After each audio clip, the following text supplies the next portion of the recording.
Yukio Mishima was one of the most influential Japanese writers of the 20th century and was considered for the Nobel Prize 3 times. Mishima didn't allow the political views he expressed in his books to remain in his books. He led and lost his life trying to establish what he believed in.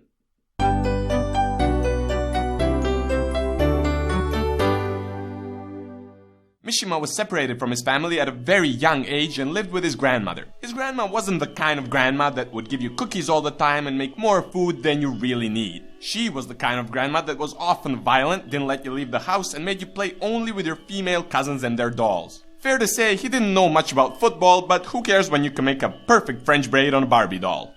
At the age of 12, Mishima returned to his original family and had already started writing. He was mostly writing poems at this time, meanwhile his dad, a man with a soft spot for military discipline, belonged to the infamous poetry is gay artistic school of thought. So he tried to put some masculinity into Mishima by destroying his writing and holding him up against a speeding train.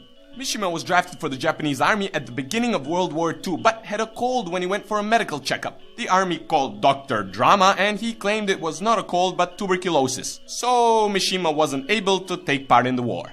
After the war, Japan really wanted the others to forget that they were allied with the Nazis and wanted to convince everyone Japan was just a country of fun-loving people who make origami and water bonsai trees all day. This was strongly against Mishima's patriotism and his pride of Japan's tradition. You know, the samurai and shoguns not flashing billboards in English.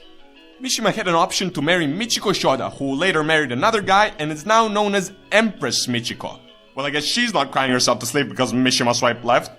Instead, he got married with another lady and had 2 children, which didn't succeed in stopping the rumors that he was visiting gay bars and was indeed a homosexual. It would be cynical of us to go back now to his father's views on poetry, but thankfully we won't do it.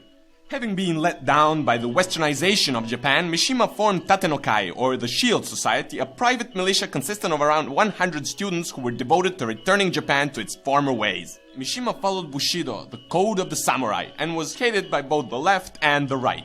In 1970, at the age of 45, Mishima, with 4 other members of the Tatenokai, went to the office of Japan's self-defense forces and tied down the commander. Mishima went to the balcony and held a speech in front of the soldiers wanting to initiate a coup. Disappointingly, the soldiers mocked Mishima and booed him off the stage. Mishima then went back, wrote his death poem, and prepared himself for harakiri. He sat down, stabbed himself in the stomach, and waited for the second part of the ritual, a decapitation. Now, to nicely cut off someone's head, you need a sharp blade, a steady arm, and 1 swift blow. Morita, who was Mishima's designated head cutter, had only 1. So yeah, things got really awkward and messy. Now, after more than a few tries, another guy, Koga, took the sword from Morita and managed to kill Mishima in his first try.